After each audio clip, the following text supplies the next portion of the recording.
Et, et c'est bon. Bonjour à toutes et bonjour à tous. Bienvenue pour ce nouvel atelier citoyen d'avenir énergétique qui nous permet de creuser les questions de transition. Jusqu'à présent, on a fait plutôt des sujets techniques et là, on va faire un sujet un peu différent sur la finance et la finance responsable. Et donc, on a invité Olivia Blanchard. Merci beaucoup d'être là avec nous. Et donc, on va faire un atelier interactif. Olivia, toi, tu as plusieurs slides à nous présenter, même pas mal. Et donc, après, nous, on pourra poser des questions pendant que tu présentes en levant la main. Et Victor fait les sélections des questions. Est-ce que, Olivia, tu peux commencer par te présenter et puis après, on pourra commencer avec l'atelier. Ouais, bah merci beaucoup. Bon, bah moi j'aime bien les petits formats. Du coup, ça va permettre d'être plus dans l'interaction. Mais du coup, alors qui je suis? Ça fait 17 ans que je travaille sur les marchés financiers. J'ai fait plein de sociétés différentes, Société Générale, AXA IM, Rothschild, Crédit Agricole Chevreux, broker. J'ai fait ça à Paris, à Londres. Je travaillais en Suisse, à Dubaï un peu aussi. Même si bah, ça n'a pas été ma partie préférée. Mais j'ai quand même eu ces interactions-là. Depuis 8 ans, je fais ce métier de réglementation, conseil, conformité de manière indépendante. J'ai mon cabinet de conseil. Et il y a 5 ans, en parallèle de tout ça, j'ai créé l'Association des acteurs de la finance responsable, qui est une activité bénévole. Et récemment, je suis aussi fondatrice de Nature in Finance, et c'est comment intégrer justement la dimension nature dans le secteur financier. Il y a plein de choses à faire. Voilà. En gros, là, je pense que tout ça, vous êtes au courant, donc je vais passer assez rapidement sur tous ces constats qu'on traverse. Euh, du coup, l'idée, c'était de poser un peu pourquoi est-ce qu'aujourd'hui on parle de finance? Pourquoi est-ce que la finance, c'est un secteur qui est important dans ces sujets-là? Et comment finalement le secteur financier a un rôle à jouer?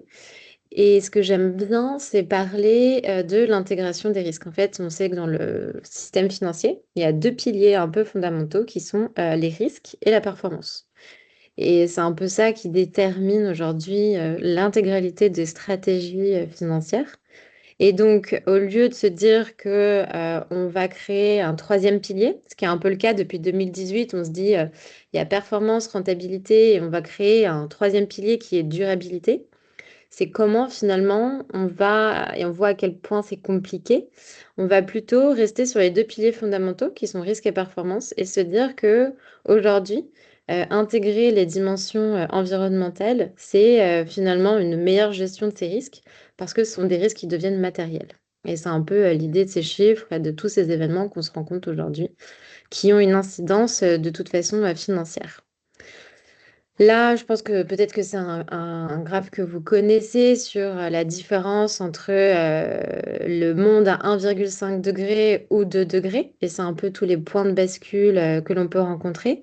Et donc, c'est comment aussi la finance, elle se positionne là-dedans. Donc, il y a tout le sujet de l'alignement de la trajectoire des portefeuilles. Encore une fois, la gestion des risques de durabilité, quelles sont les politiques d'exclusion et la redirection des flux financiers. Ça, c'est les leviers qui sont aujourd'hui à disposition du secteur financier pour avoir un rôle à jouer dedans. Il y a souvent une confusion en fait entre les différents types d'acteurs et quel levier est à disposition de quel acteur. Parce qu'effectivement, il y a le secteur économique, qui sont les entreprises, et il y a le secteur financier. Et parfois, en fait, on est un peu dans un espèce de contexte de triangle de l'inaction où chacun va se dire, surtout dans le secteur de la finance, va dire non, mais c'est l'économie, l'économie va dire non, mais c'est la finance, etc. Et donc finalement, c'est un peu arrêter ces renvois de responsabilité. C'est juste de se reposer sur le mode de fonctionnement de chacun de ces secteurs et se dire, si on prend la finance, là où elle fonctionne, comment elle fonctionne aujourd'hui, qu'est-ce qui peut être modifié, intégré, qui peut évoluer pour prendre en compte ces enjeux-là. Et donc ça, c'est un peu les quatre points qu'on a identifiés du secteur. Ça, c'est un petit focus sur effectivement pourquoi est-ce qu'on avait créé cette association. C'était de se dire, bah voilà, aujourd'hui, on partage tous des constats assez alarmants que la finance a un rôle à jouer. Et donc, comment on fait? Et donc, l'idée, c'est de se dire, aujourd'hui, on a besoin finalement de créer des collectifs de créer des communautés qui vont partager les mêmes valeurs et qui vont pouvoir aussi à un moment peser dans des débats qui sont, comme on le dit souvent, d'expertise, qui sont un petit peu compliqués. Et typiquement, une action que nous, on a menée, c'est lors de la revue de label ISR. En fait, le gouvernement avait nommé un comité du label pour revoir le référentiel. Et dans ce label, jusqu'à présent, on était le seul pays en Europe qui continuait à labelliser des fonds d'investissement en disant que c'était un fonds d'investissement socialement responsable, mais à l'intérieur desquels on pouvait retrouver du financement des énergies fossiles. Il n'y avait pas d'exclusion en fait de ce secteur-là. Et donc, quand il y a eu la revue du label, on a notamment fait des pétitions pour insister sur le fait qu'il fallait avoir ces exclusions sectorielles sous peine de perte de crédibilité. Et donc, parce que, il y a eu un peu cette coalition avec d'autres ONG, d'autres associations très engagées sur le sujet, où il y avait des gros titres des Échos qui disaient les exclusions sur les énergies fossiles ne seront pas prises en compte par le nouveau référentiel un an et demi après un peu des batailles médiatiques et puis des discussions dans les couloirs des ministères. Finalement, il y a eu l'exclusion de ce financement des énergies fossiles, ce qui représentait à peu près 7 milliards de financement aujourd'hui qu'on pouvait retrouver dans les fonds labellisés ISR. Donc voilà. Donc c'est comment aujourd'hui, finalement, on arrive à faire évoluer. Ouais, Arthur. Pardon. Donc, ouais, j'ai une question là-dessus. Ça veut dire que Ouais, maintenant, Total Energy, par exemple, est pas éligible à un fonds ISR. ouais, exactement. Et parce que, enfin, jamais, enfin, parce que ils ont des trucs décarbonés et ils ont des trucs pas décarbonés. Ouais. Est-ce que, enfin, comment on fait? Parce que, Parce qu'en fait, si tu veux, on va prendre en considération des seuils aujourd'hui significatifs par rapport au chiffre d'affaires et aussi un plan de transition, une trajectoire climatique. Et en fait, il faut que ça corresponde à 1,5 degré. Donc aujourd'hui, typiquement, ils sont pas en mesure. euh, Et puis en fait, euh, ça a été un peu toute la bataille, si tu veux, qu'après, tu as des trucs un peu techniques de proportion, de seuil, de significativité dans les différentes activités. Et en fait, pour être éligible aujourd'hui au label ISR, si tu es dans ces secteurs-là, en fait, c'est assez compliqué, quoi. Donc, ça a permis, en fait, si tu veux, pour positionner le sujet que ces labels, ils servent à communiquer auprès d'épargnants particuliers au sujet de la durabilité. Et donc, jusqu'à présent, si tu veux, souvent, même si 70% des Français n'ont jamais entendu parler du label ISR, il y a quand même ce sujet aujourd'hui que tu ne peux difficilement communiquer sur un fonds investissement socialement responsable dans lequel tu vas continuer à investir dans un secteur qui a été identifié comme étant principalement responsable du réchauffement climatique. Donc, du coup, ça permet de rapporter une certaine crédibilité par rapport à ta distribution et par rapport au discours des épargnants. Oui, Nicolas. Donc un constructeur automobile, lui, serait pas labellisable non plus, sauf s'il Euh, produisait que des voitures électriques ou pas. non, ouais, ça en fait, ça va être différent. Si tu veux, aujourd'hui, l'accent sur les exclusions du label ont été vraiment mis sur les énergies fossiles. Là, c'est un autre type de secteur. Et en fait, ça va être beaucoup plus relatif à une notation ESG de leur pratique. D'accord. Mais c'est pas encore rentré dans le champ d'exclusion aujourd'hui qu'un constructeur automobile qui va faire que, je dis n'importe quoi, 10% d'électrique et 90 de thermique devrait être exclu de l'ISR. Là, quand on va toucher à d'autres secteurs que les énergies fossiles, tu vas rentrer vraiment dans la catégorisation ESG et donc tu seras choisi en fonction du best effort ou en fonction des meilleures pratiques avec tes copains ou voilà ou d'autres stratégies d'intégration ESG. Mais ça n'a pas été flagué comme étant un secteur d'exclusion euh, dans les labels. Ouais, Arthur. ouais, c'est bon. Donc, si je comprends bien, donc il y a cette histoire d'exclusion dans le secteur des énergies fossiles, sauf que par exemple l'IOD, pour respecter les 1,5 degrés, on peut Ouais, continuer quand même à investir un peu dans les énergies fossiles, mais que dans les champs existants, pas dans les champs nouveaux, ce que fait pas ouais, Total, donc ils sont ouais. exclus, ok. Mais ça veut, mais et de fait, Total n'est pas ni 1,5 degré. Le truc, c'est que y a aucune, enfin, le monde entier, enfin, personne, enfin, les États, personne ne l'est, et Mm. même de degré, personne n'est aligné à ça. Non, Et non. donc, en fait, ça veut dire que ISR ne peut pas scaler, en fait, enfin, c'est pas généralisable, en fait, parce que on, C'est-à-dire que ce n'est pas parce que généralisé. Qu'est-ce que tu entends par là? euh, je sais pas combien ça représente par exemple, de l'épargne qui est fléchée vers ça, mais ça peut pas être 10% ou 50% parce que le monde entier n'y est pas. Ouais, mais Après, c'est un c'est peu le jeu de ouais. la poule et l'œuf, mais En fait, ce qu'il faut comprendre, c'est qu'effectivement, quand tu es dans la construction d'un fonds, il faut se poser des questions sur c'est quoi ton objectif, l'objectif de ton fonds, ton objectif d'investissement. En fait, quand tu es dans une démarche de labelliser ESR, c'est que tu es dans une démarche d'afficher un objectif d'investissement qui va mettre en avant que tu vas choisir les meilleures entreprises sur leur notation ESG, si je la fais de manière assez simpliste. Mais quand tu regardes, ça représente absolument pas la totalité des encours. Et ensuite, ESG ne veut pas dire durabilité. Et ça, c'est vraiment hmm. super important. C'est pas parce que Total, ils ont une très bonne note ESG, tu vois, sur d'autres sujets, peut-être pas sur le social, mais, mais ils ont vraiment un score ESG qui est pas du tout dégueulasse. Donc, c'est comment est-ce que tu affiches ton objectif d'investissement quand tu fais ton fonds. Il y a aussi la chose, c'est tu peux être partisan de te dire, moi, je veux financer la transition. Donc, je vais aller investir dans les entreprises qui finalement sont un peu les plus pourries parce que mon objectif à moi, c'est d'accompagner la transition et la transformation de ces entreprises. Mais du coup, c'est un autre typologie d'objectif d'investissement. Et en fait, ce qui est très important, in fine, quand on repositionne tout ça, c'est la communication. Et tu vois, quand on parle d'éco-blanchiment, quand on parle de toutes ces problématiques aujourd'hui, c'est qu'on communique très très mal sur ces différents sujets.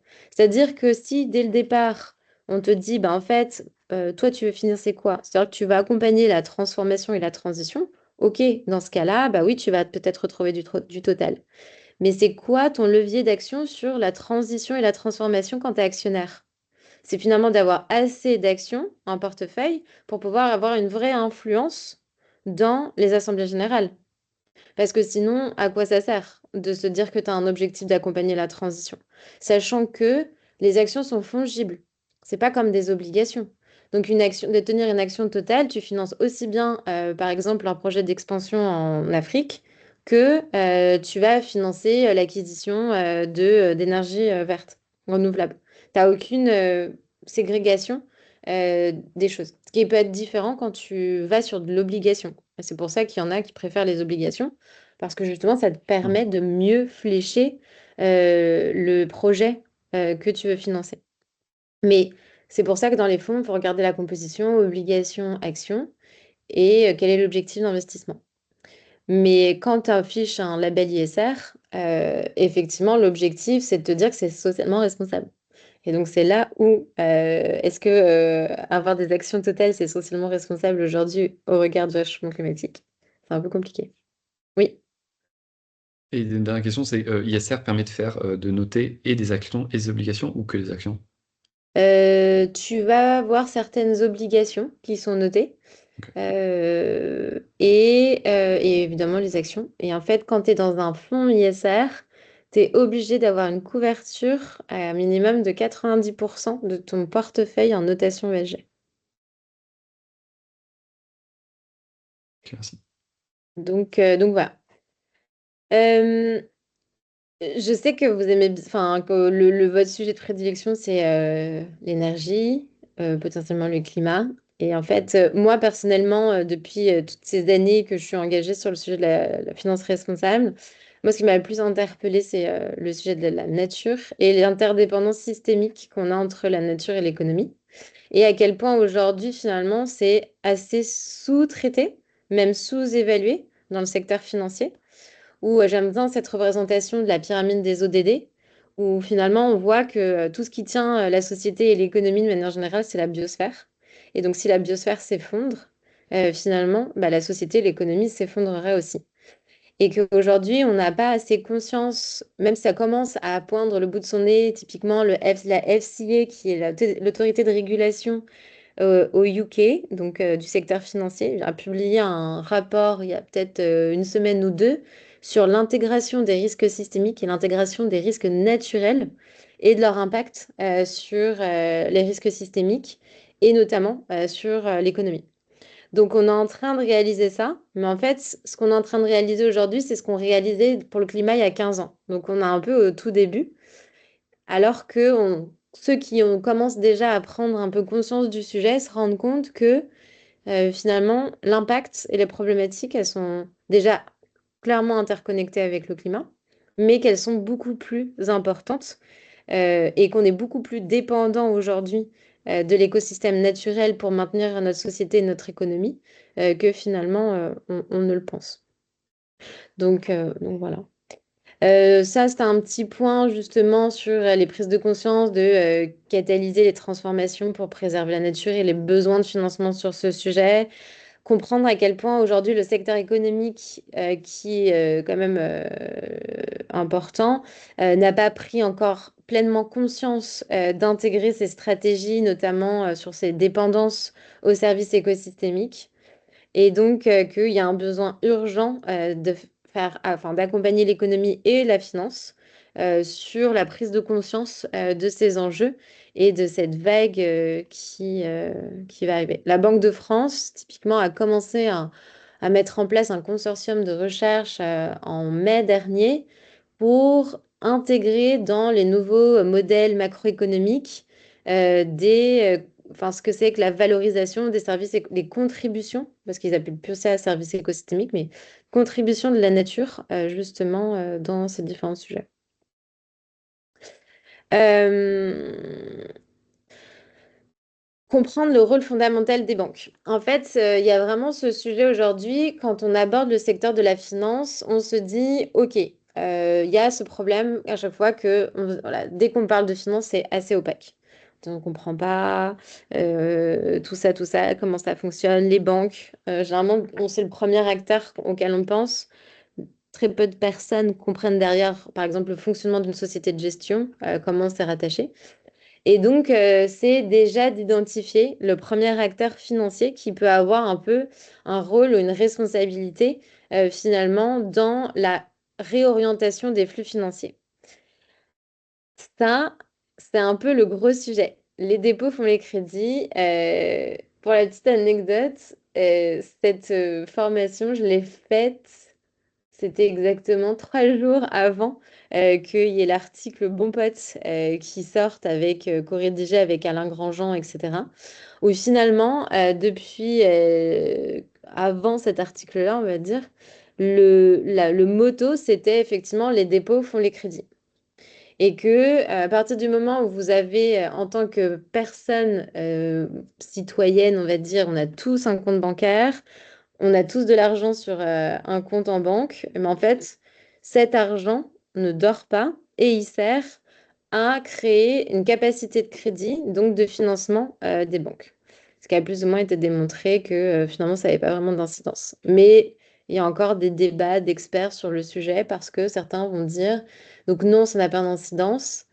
Mais il y a quand même une corrélation entre le montant des liquidités déposées dans les banques et sa capacité de crédit. Donc même si effectivement, c'est pas aussi raccourci que les dépôts font les crédits, il y a quand même une corrélation entre les deux.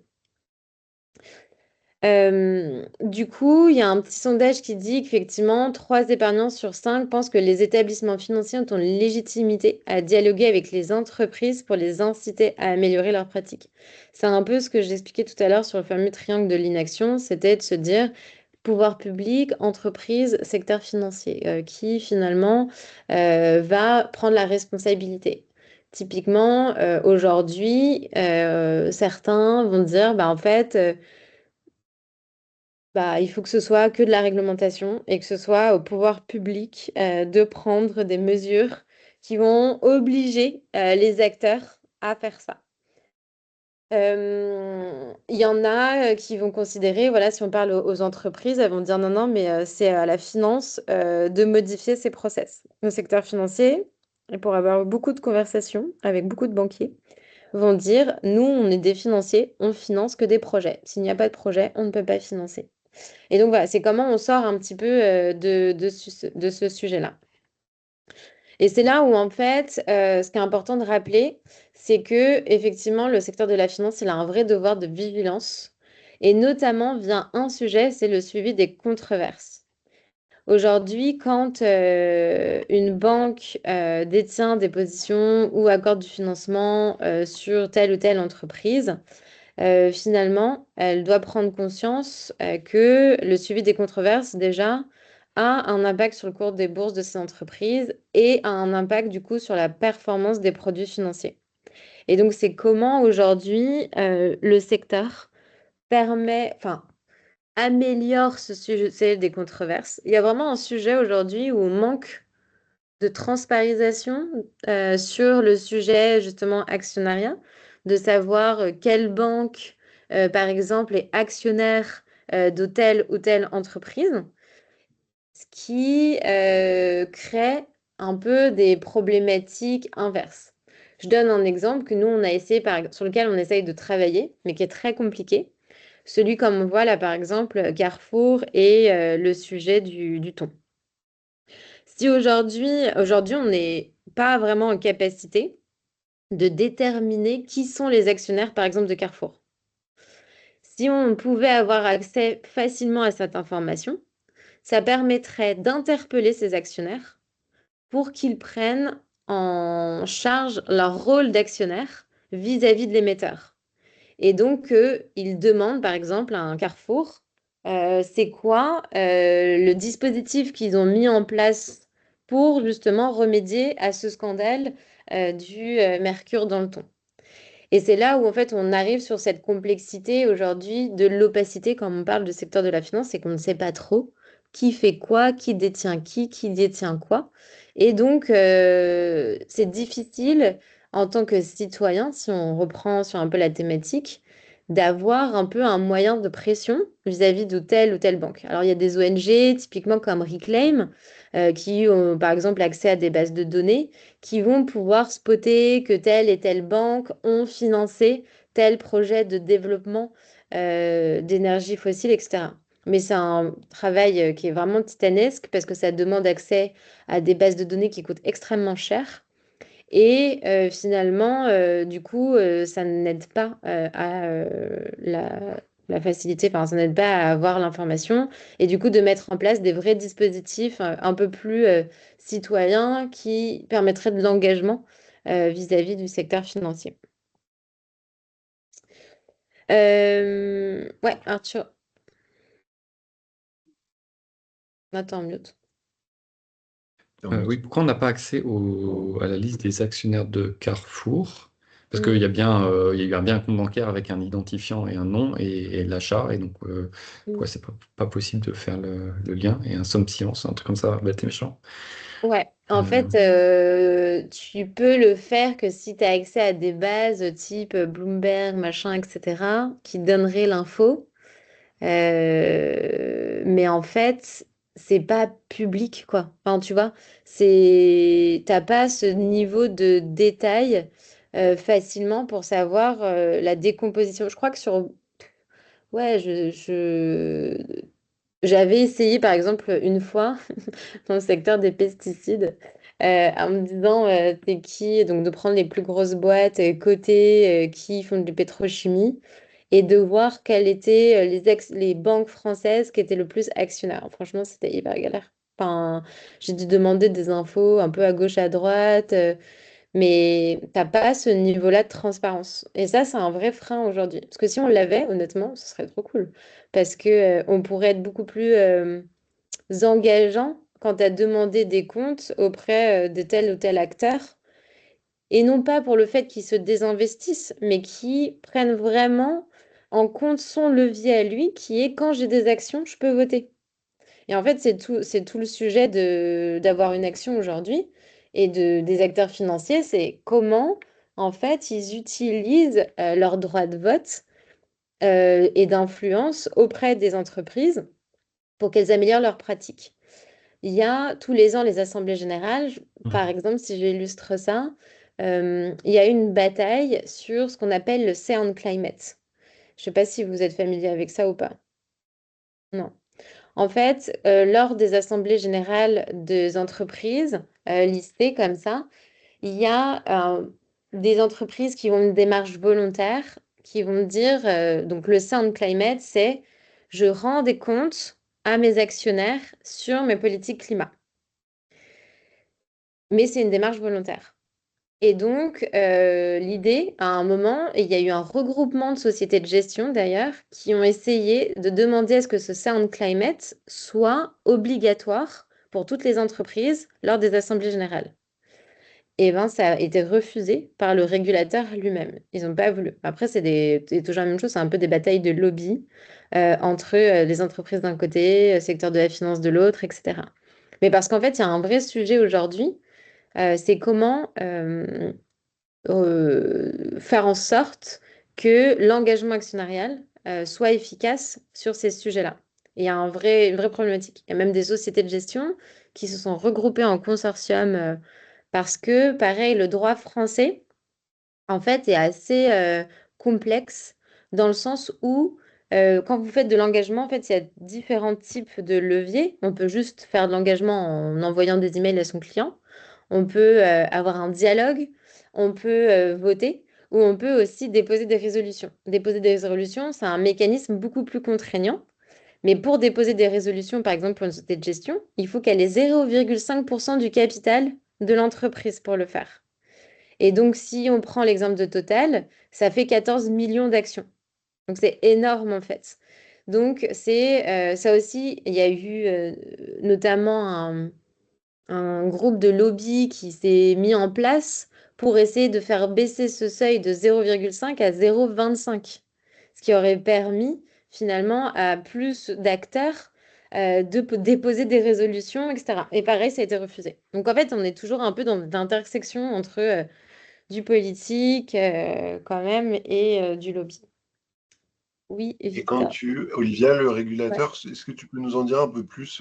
Moi, je ne connais pas très bien le sujet, honnêtement, mais Ok. c'est un organisme national, international, européen? Tu as plusieurs types de régulateurs. C'est un organisme national. Tu en as deux en France, c'est l'AMF et la CPR. Et ensuite, tu as un organisme européen qui est l'ESMA. Euh, L'AMF et la CPR sont en charge d'appliquer les réglementations sur tout le dispositif de manière générale financière. Depuis quelques années, ils ont la durabilité qui sont intégrés dans leur feuille de route. Mais tout ça découle quand même de l'ESMA à un niveau européen, même s'il y a toujours une forme de latitude quant à D'accord. l'application, en fait, nationale. Tu peux être plus disant, tu peux pas être moins disant, mais tu peux être plus disant. Mais par exemple, sur l'histoire du charbon, pétrole, énergie fossile, l'AMF, c'est la CPR, tous les ans, publie un rapport dans lequel il demande à toutes les banques, les sociétés de gestion et les assureurs de reporter sur leur désengagement sur le financement du charbon, par exemple, ou des énergies fossiles, les taux d'exposition, etc. Donc, c'est quand même des sujets qui vont suivre. Mm. Mais aujourd'hui, il n'y a pas vraiment, en fait, tout le vrai sujet, c'est que tu n'as pas vraiment de sanctions financières attachées à tout ça. Donc, ça reste Ouais. des dispositifs qui sont pas affluents. Moi, je prends toujours l'exemple, moi, ça fait 17 ans que je fais de la conformité, donc je suis dans les sujets réglementaires. Et je dis toujours, si on fait la même chose qu'on fait sur la lutte contre le blanchiment, ben, on n'est pas sorti de l'auberge, quoi. Parce qu'on n'a toujours pas réussi à lutter contre le blanchiment, alors que pourtant, il y a des millions tous les ans qui sont dépensés par des organismes financiers pour lutter contre le blanchiment. Et il y a des sanctions énormes tous les ans des acteurs financiers, banques, sociétés de gestion, parce que leur dispositif est pas bien. Donc là, on se dit sur le climat, il y a zéro sanction. Donc du coup, comme il n'y a pas de sanction, bah, les investissements, ils sont moindres, etc. Donc c'est un peu un cercle vicieux, quoi. Ok, merci. Petite question, du coup, que j'avais, on peut essayer de la faire. Ouais, Arthur? Ouais, tu disais zéro sanction, c'est zéro sanction sur le fait de pas dire ce qu'on fait ou sur le fait de ne pas faire? En Ou les fait, deux? jusqu'à présent, alors il y a eu deux petites sanctions qui ont eu quand même sur l'histoire du greenwashing, mais c'est pas beaucoup non plus. Mais en fait, si tu veux, t'avais pas de sanction, t'as pas de sanction parce que tu ne fais pas. Ou parce que tu communiques pas bien, ou que tu communiques de manière abusive. Il y a eu, ouais, je pense que c'était l'année dernière, c'était les premières sanctions, mais bon, c'est ridicule, quoi. C'est pas ça qui va changer le dispositif. Quand je vous donne une ordre de grandeur, à Mundi, il y a 3 ou 4 ans maintenant, ils ont été finés par le régulateur sur un dispositif d'abus de marché à 35 millions. C'est énorme. Donc, tu imagines enfin, imaginez pour des acteurs financiers, quand potentiellement ils peuvent avoir une amende de 35 millions, derrière, il y a des investissements qui vont être relatifs au risque potentiel de sanctions financières. Quand aujourd'hui, sur tout ce qui va être relatif à l'intégration de la durabilité, ta communication, etc., tu as, je sais pas, 100 000 balles d'amende et que tu as eu un acteur qui l'a eu depuis 15 ans, honnêtement, du coup, au niveau de tes ratios de risque et d'investissement sur ce sujet, bah, tu le fais pas, quoi. Donc ça, c'est un vrai frein aujourd'hui sur ces sujets-là. Il y a eu quand même, il n'y a pas longtemps, un petit espoir, là, c'est la BCE qui aurait, mais je n'ai pas plus eu d'infos que ça, spoté le Crédit Agricole parce que justement, il n'a pas tenu ses engagements. Il y a un sujet qui est en train de sortir un peu sur le devoir fiduciaire d'un financier, où c'est un peu l'angle aujourd'hui qui potentiellement va arriver, et si on repositionne toujours dans cette gestion de risque. En fait, aujourd'hui, est-ce que vous connaissez la notion de stranded assets, les actifs échoués? Ouais, ok. Et donc, en fait, l'idée, c'est qu'aujourd'hui, on a identifié des actifs échoués, notamment sur le système des énergies. Et de se dire que finalement, aujourd'hui, si dans le conseil que tu donnes à tes clients, tu n'intègres pas ce risque futur et qu'il se produit, ben en fait, tu seras mis en défaut de ton devoir fiduciaire. Et donc, c'est le seul truc aujourd'hui, un peu l'angle juridique qui commence à être entendu, quoi. Voilà. Si on reprend un peu le fil, quel pourcentage de vos clients, alors, puisque c'était à des banquiers, souhaitent être informés par leurs conseillers sur des investissements responsables? Selon vous, ça fait combien? Moins de 10 et 30, plus de 50% des clients?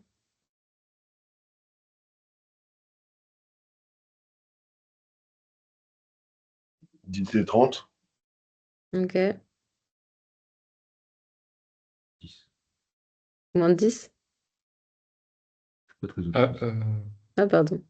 Du coup, bah si, moi je me dis, si on pose la question, est-ce que vous voulez être informé? Si on leur pose la question, ils vont dire oui parce qu'ils se voient, voilà. Mais, hmm, mais ils n'auraient pas eu l'idée de demander. ouais, Donc C'est voilà, 22. ouais, ouais, je me dis ça. Et ouais, après, est-ce que je mets mon argent et avec une perte de performance, ça, j'en sais rien. Ça. ouais, c'est ça. Les épargnants, 68% considèrent le conseiller bancaire ou financier comme le mieux placé pour les informer. En fait, là encore une fois, on est dans cette posture de qui a la responsabilité de. C'est aujourd'hui un peu un débat, encore une fois un peu une guerre de chapelle, j'aime ça appeler ça comme ça, où votre conseiller bancaire va dire non mais moi on ne me pose jamais la question en fait. Et moi mes clients ils s'en foutent. Oui, mais est-ce que c'est à ton client de venir te voir pour te poser la question ou est-ce que c'est à toi de prendre cette responsabilité d'informer ton client sur ses dispositifs et sur ses possibilités? Et c'est en ça qu'aujourd'hui, en fait, ce chiffre-là, il montre que effectivement, c'est au conseiller de prendre la responsabilité d'informer son client sur les placements responsables. Parce que aujourd'hui, oui, la plupart des épargnants n'ont même pas conscience que ça peut exister. Donc, c'est en ça où il y a de la sensibilisation à faire. Et il y a notamment eu une enquête justement du régulateur sur le sujet il y a peut-être 1 an ou 2 qui a pondu un truc en disant mais c'est catastrophique en fait. Ils ont fait des enquêtes mystères où ils sont allés dans des agences et en fait ils se sont rendus compte que personne ne leur parlait de finances responsables ou de produits responsables. Et ce qui est d'ailleurs un peu affligeant parce que pour avoir discuté avec beaucoup de sociétés de gestion qui du coup développent tous ces produits quand même, ISR, article 8, article 9, durable, etc. Mais en fait, ils ont personne en bout de chaîne qui va mettre en avant ces produits-là. Et donc, du coup, il y a des produits qui existent, il y a des épargnants qui potentiellement, s'ils étaient au courant, bah pourquoi pas. Et en fait, au milieu, il y a un peu un no man's land de personnes qui se disent bah non, mais c'est pas à moi, ou qui ne comprennent pas non plus eux-mêmes le sujet. Donc, il y a vraiment une problématique sur toute la chaîne de valeur entre la création d'un produit financier et finalement sur son atterrissage dans les mains d'un épargnant.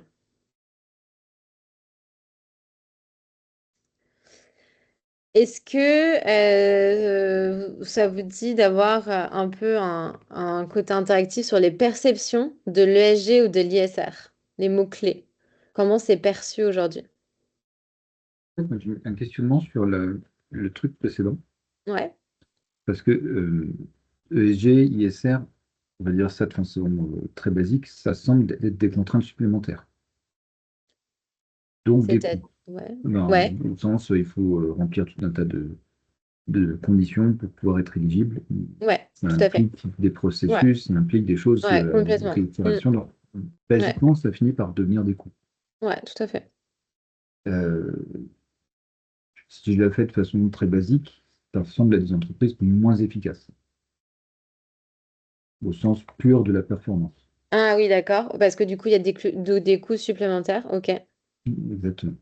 Ouais. Et donc, finalement, si je devrais mettre des fonds dans ces entreprises, Mhm. finalement, au lieu de trouver un intérêt à le faire, je vais mettre des fonds dans des entreprises moins efficaces. Donc, je vais leur demander finalement une performance compensatoire sur d'autres sujets. Il faut qu'elle soit hyper intéressante d'un point de Mhm. vue, on va dire, performance basique sur le métier.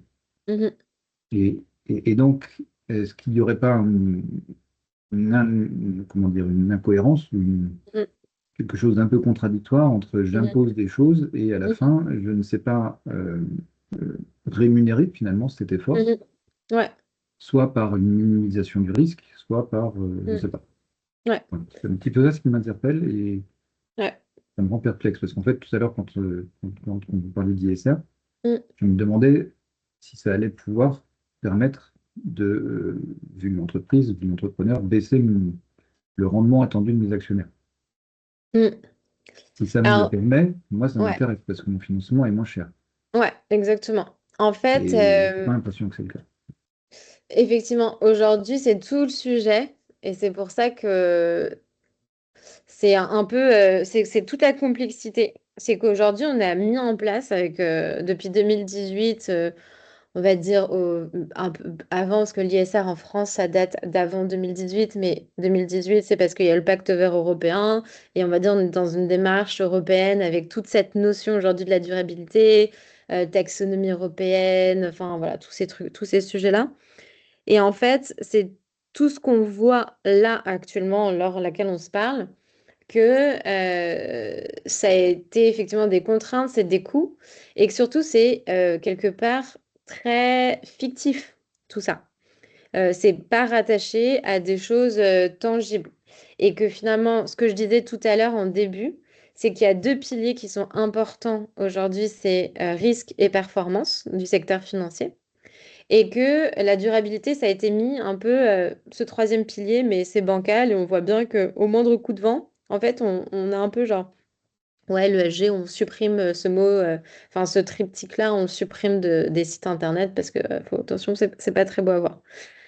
Mais aujourd'hui, et quand on revient sur la notion de performance, c'est que la performance financière telle qu'elle est calculée, elle est fausse. C'est-à-dire qu'on va dire oui, effectivement, l'ESG, ça va être un coût, ça va réduire la performance de l'entreprise. Mais la performance actuelle d'une entreprise, elle est basée sur des indicateurs qui sont erronés. Tout à l'heure, en début je parlais de notamment la dépendance aux contributions des services écosystémiques.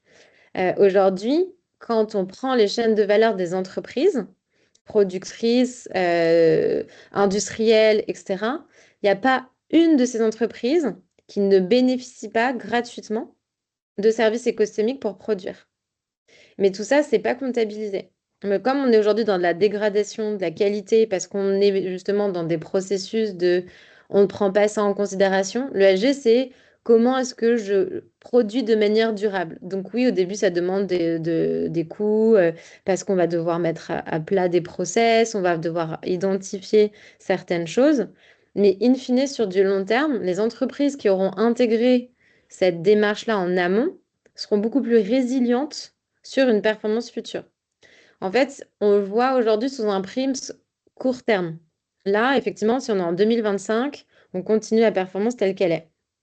Et c'est OK. Donc, si je suis un investisseur ou un épargnant et que moi, ce qui m'intéresse, c'est juste là, sur les 5 prochaines années, avoir 10% de performance, effectivement, je ne change pas le modèle. Et en fait, c'est toute la complexité aujourd'hui d'osciller entre des modèles économiques court terme et finalement une performance et une résilience du système économique sur le long terme. Donc aujourd'hui, c'est peut-être perçu comme un coût, mais ceux qui ne mettent, mais ça devrait plutôt être vu comme l'investissement pour assurer une résilience dans la continuité de l'activité de l'entreprise sur du long terme. Donc c'est un peu toute la difficulté parce que ça revient ensuite à des valeurs individuelles, c'est des besoins individuels et ce rapport individuel à ce que est la performance et les besoins de performance. Mais il faut savoir que toute performance financière aujourd'hui, en fait, elle se fait au détriment de la dégradation des ressources naturelles et des écosystèmes. Et jusqu'à ce qu'on ne puisse plus. Le vrai sujet qui est montant aujourd'hui, c'est par exemple l'hydrique, les stress hydriques. Il y a bientôt une conférence sur une association qui s'appelle l'Association Actionnaire Climat, qui justement a pris toutes les entreprises du CAC 40 et a fait un stress hydrique pour comprendre le niveau de dépendance des entreprises du CAC 40 aujourd'hui par rapport à la ressource en eau. Et on sait qu'aujourd'hui, c'est une ressource qui se raréfie, etc. Et donc, ça va être quel est l'impact économique futur pour ces entreprises et donc, du coup, de la rentabilité. Parce qu'il va devoir y avoir des investissements en technologie, en infrastructure, etc., pour pallier justement à cette dépendance. Donc, je comprends aujourd'hui cette question, mais en fait, c'est, je pense, aujourd'hui la question la plus complexe qu'on peut avoir sur le système. Mais il faut prendre en considération différentes typologies de temporalité. Oui, mais c'est quand même le sujet, parce que si je fais le financier bas du front, si j'ai un investissement, je dois avoir une rentabilité. Là, je suis incapable de la calculer, donc il faut me trouver des moyens d'en calculer une pour pouvoir me permettre d'entrer dans le système et de pouvoir dire, bah, écoutez, je défends ça parce que là, ce projet-là, il va rapporter quelque chose. Et c'est pour ça que je posais la question, encore une fois, de la minimisation du risque et donc, quelque Ouais. part, de la baisse de l'attente de rendement qui me permet de bénéficier d'un argent un peu meilleur marché. Déjà, ça, c'est un premier point. Mm. Mais voilà, il faut trouver des choses qui me permettent de montrer que c'est un investissement et pas un coût. Ouais, complètement. Mais en fait, tout le vrai sujet, c'est pour ça que en parallèle de tout ça, il y a toutes les problématiques des comptabilités en triple capital. Et en fait, sur la manière dont on va pouvoir valoriser dans les bilans comptables, justement, tout ce qui n'est pas valorisé aujourd'hui et qui sont considérés comme des coûts cachés. Et en fait, si les entreprises faisaient cet exercice-là, en fait, on n'aurait plus trop de sujets sur se comparer. En fait, on compare des choux et des carottes, quoi. Parce que une entreprise qui veut bien faire les choses, effectivement, elle ne peut pas rentrer en compétition maintenant sur une entreprise qui le fait mal. Parce que, en fait, il n'y a pas de sanction. En fait, on a vu effectivement le dispositif de manière inverse. C'est qu'on demande d'être plus blanc que blanc à ceux qui veulent bien faire, mais ceux qui font mal, en fait, on les laisse tranquilles. Typiquement, si on prend par exemple les fonds d'investissement, il y a cette fameuse catégorisation article 6, 8 ou 9. Et les fonds qui sont article 6, donc qui disent moi je m'en fous de l'ESG, c'est pas ma stratégie, ils ont zéro reporting à faire ou alors c'est très très light. Alors que si vous dites bah moi je veux faire un fonds où je vais intégrer cette dimension ESG, vous avez un reporting de fou à mettre en place, des exigences réglementaires. Et en fait, on a pris vraiment le sujet à contre-pied. On aurait dû demander et être beaucoup plus exigeant pour ceux qui font pas bien et d'être plus light, on va dire, pour ceux qui essayent de bien faire. Mais bon, c'est pas, c'est pas la direction que ça a pris, quoi. Donc voilà. Mais ça changera un jour, je pense. Du coup, perception ESG, ISR. Bon, on en a parlé un peu là, du coup. Contraintes, coût. Est-ce qu'il y a d'autres choses? On a parlé aussi de la performance, du coup. C'était bon. Indicateur, suivi, évolution. Ouais. Du coup, ouais, complexe, Bon. manque de normes claires, pas suffisamment d'opportunités, trop politisé, réservé aux grandes fortunes, ça c'est assez marrant. Pas de réel impact, argument marketing et moins de performance financière. Donc ça, c'est vraiment effectivement aujourd'hui les perceptions. Euh, Donc l'idée, en fait, quand même, aujourd'hui, c'est quand on remet un peu dans une perspective, c'est il y a quand même une volonté des épargnants. On l'a vu, 66% se diraient, OK, moi, je veux bien être informé. On voit bien que c'est un sujet qui commence à être un peu entendu. Mais en fait, les banquiers, ils peinent. Ça, j'aime bien votre phrase. Je prends toujours l'exemple de Gringotts, qui a plein de limites, hein. Enfin, clairement, moi, j'ai pas de compte Gringotts, donc je vais pas. Mais la seule chose que je trouve que ça a démontré aujourd'hui, c'est finalement cette fameuse appétence client d'aller vers une institution financière qui va afficher ces valeurs-là. Notamment, et en fait, ça, même s'il pèse encore très très peu dans la masse des mastodons bancarisés, c'est juste un indicateur, ce qu'on peut appeler aujourd'hui, quand on fait de la prospective, un peu un signal faible, que, il y a des besoins existants et que surtout, il peut y avoir une envie aujourd'hui des clients à aller justement vers des institutions financières qui vont prôner ces valeurs-là. Donc voilà, après on peut critiquer. Euh, L'enjeu aujourd'hui, en fait, c'était de repositionner encore une fois le rôle des banques et finalement comment aujourd'hui une banque elle interagit avec ses clients sur le sujet. L'idée aujourd'hui, c'est que il y a effectivement la banque, elle a des clients particuliers et c'est comment elle prend conscience la manière dont elle peut accompagner ses clients à un titre individuel sur ces différents enjeux. Donc là, typiquement, c'était plus l'idée de se dire à un niveau individuel, on sait qu'on doit passer de 9,8 tonnes à 2 tonnes. Ça, c'est le truc classique. Et dans tout ce qu'on voit, poste de dépenses, transport, nanana, c'est aujourd'hui on va dire, comment l'acteur financier, le secteur bancaire peut accompagner finalement le citoyen dans son objectif de réduction des émissions de gaz à effet de serre. Bon, là, c'était une question que j'avais lors de l'atelier, mais voilà.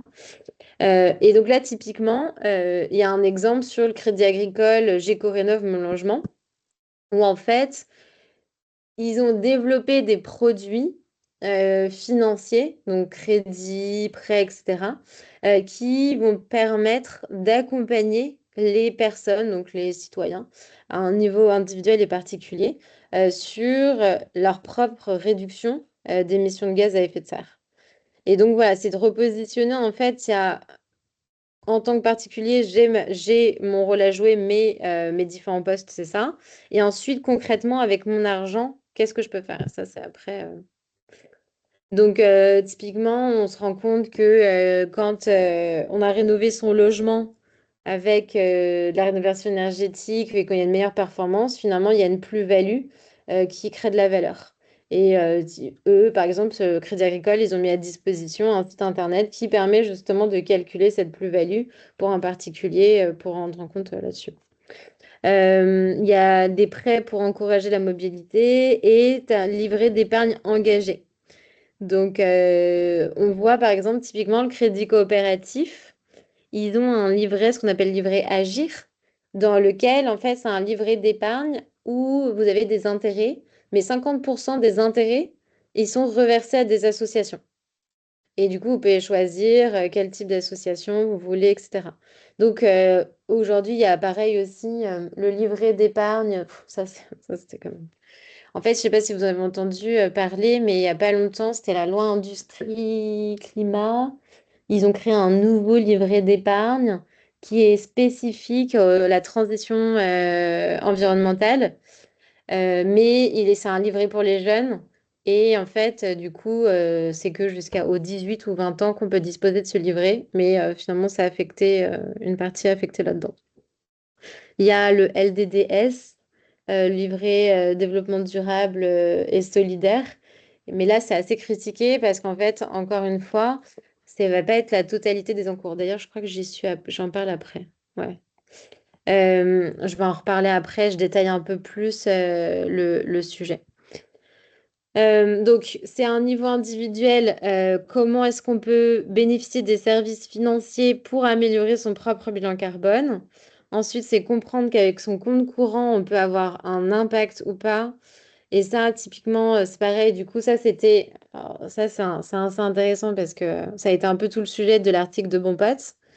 C'est qu'en fait, sur ce site de Carbone 4, jusqu'à présent, on pouvait retrouver que l'empreinte carbone d'un particulier avait une émission de CO2. Mais ça, aujourd'hui, c'est plus valable. Selon même Carbone 4 a supprimé du coup cette page-là. Mais nous, ça nous arrangeait bien dans le discours parce que ça permettait de faire prendre conscience potentiellement à un citoyen justement que le choix de sa banque était pas complètement anodin. Aujourd'hui, finalement, on n'a plus du tout cet argument, donc c'est un peu compliqué. Ouais, Arthur. Oui, et donc, oui, ça, et donc l'argument pour ne plus parler de ça, c'est qu'il n'y a pas Ouais, d'intentionnalité, de directionnalité, de fléchage entre je mets 1 euro sur ouais, voilà, ouais, je sais que ça va flécher telle ou telle chose, contrairement à, ouais. par exemple, une obligation. C'est Ouais, ça. ouais, en fait c'est plus. En gros, attends, mais moi je trouve que c'est vraiment des débats qui sont stériles, mais en gros, c'était comme je disais tout à l'heure au début, en fait, jusqu'à présent, on disait les dépôts font les crédits. Donc, on disait, par exemple, à partir du moment où tu as 1000 euros sur le compte de BNP, en fait, ces 1000 euros-là, ils servent à financer tous les projets d'investissement de BNP. Donc, typiquement, s'ils investissent dans le projet Total en Afrique, eh ben, toi, avec tes 1000 euros, parce que tu as 1000 euros chez eux, indirectement, mais en corrélation quand même, tu participes à ce financement-là. Et donc, c'était ensuite de calculer que quand tu as voilà, 14 000 euros sur un compte bancaire, c'était 7 tonnes de CO2 par an, parce qu'il y avait cette espèce de corrélation entre le montant dont tu disposes en épargne et finalement l'investissement qui est fait par la banque. Ce qui a été récemment démontré, c'est que tu n'avais pas vraiment cette corrélation directe. Voilà. Et ça veut dire que, enfin, si on regarde cette méthodologie, ça veut dire que moi, Ouais. si j'utilise ma voiture thermique, enfin, j'en ai pas, mais si j'utilise une voiture thermique, je n'émets pas de CO2. Puisqu'en fait, les émissions de CO2, en fait, elles sont affectées à Total, qui sont affectées à l'actionnaire, et pas à moi, l'utilisateur de la voiture. Et ça, Mm, c'est mm. Ouais. bah, c'est toujours, enfin, c'est Et, toujours les avantages et les inconvénients de ces Ouais. méthodos, quoi. et Ouais, il y a, c'est il y a ça. l'achat de la voiture quand même Pardon? il y a l'achat de la voiture qui va quand même. Ah bah non, parce que ça, c'est affecté à l'actionnaire de Renault. D'accord. Mm. Ouais. On prend le scope 3 de Total, ouais, voilà, qui est possédé par des banques, qui sont possédées par des épargnants, et on affecte tout au Ouais. possesseur, quoi. Ouais, c'est ça. Alors du coup, on va faire une taxe sur les tonnes de CO2 en réalité, puis plutôt Ouais, qu'une taxe après, Gusman, on fait une taxe sur les tonnes de CO2, puis celui qui en dépense le plus, parce que là, manifestement, si c'est déposer de l'argent à la banque, ça équivaut à des tonnes de CO2 par an. Autant à ce moment-là, taxer cet argent-là par rapport au CO2 que ça génère. Les riches, en déposant beaucoup, ils risquent de payer beaucoup. Ouais, mais en fait, c'est plutôt la banque qui ensuite décide d'investir ou de financer tel projet qui est émetteur de CO2 et qui indirectement utilise la capacité des dépôts pour justifier elle-même du montant de crédit qu'elle peut déployer ou créer. C'est tout le jeu des réserves, en fait, des Mais bilans justement, entre les dépôts et crédits, quoi. mais Mais justement, si on dit vous êtes dans telle banque, vous êtes taxé à temps, vous êtes dans telle banque, vous êtes taxé 2 fois moins parce qu'elle est beaucoup plus ouais, exactement. vertueuse, Oui, bah oui, ça c'est ça peut clair. aider. Ah bah oui, oui, je pense que ça pourrait aider, ouais. Euh, Je pense que ça pourrait aider, ouais. Ouais. Non, ça sera un bon mécanisme. Mais bon courage Mm. pour la faire passer. On en met bien les taxes en France. Mais bon, en gros, c'est pour ça aussi qu'il y a eu un peu, on va dire, des... Enfin, moi, personnellement, je n'étais pas hyper alignée avec cet article. Pas tant sur un point de vue de l'expertise, de vouloir démontrer, etc. Mais c'était plus dire, mais pourquoi, en fait, à quoi ça sert d'avoir déconstruit cet argumentaire qui, in fine, commençait à planter un peu des graines auprès des clients pour leur dire faites attention là où vous mettez votre argent et essayez de choisir des banques qui ont une dimension plus éthique. Parce que du coup, derrière, il y avait effectivement ce paysage d'intensité bancaire français et honnêtement, moi, je connais personne qui a fermé Société Générale parce qu'il est allé que chez Gringot, quoi. Enfin, et parce qu'il s'est dit, oh, Société Générale, c'est hyper émetteur de... et c'est des mauvais financeurs. Donc, on est quand même assez d'accord que l'impact psychologique, il n'est pas aussi simple, sachant qu'il y a des réalités. Si vous avez un prêt immobilier à la Société Générale, bah, en fait, vous pouvez pas faire grand-chose, quoi. Donc voilà. Donc, mais bon, ça a été un peu un gros débat sur le sujet, mais je trouve il y a d'autres choses à penser, à faire, pour se prendre la tête trop dessus, quoi.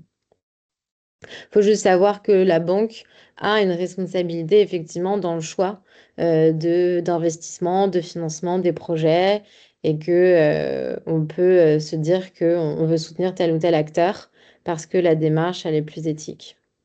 Là, typiquement, ici, il n'y a pas le crédit coopératif, mais c'est une bonne banque, la banque postale. Voilà. Ensuite, du coup, c'est ce qu'on parlait tout à l'heure, l'épargne. Si on revient Les un gars, petit pardon, peu. ils y Ouais. sont pas parce qu'ils y sont pas ou Non, ils ne ils sont sont pas parce que tellement je pense bons qu'ils n'ont qu'ils pas font. été pris en compte Ça marche. là-dedans. Ouais, ouais, c'est juste ça. Ok. L'enjeu des particuliers, donc on en a parlé tout à l'heure. Le montant total de l'épargne en France, c'est 6 000 milliards.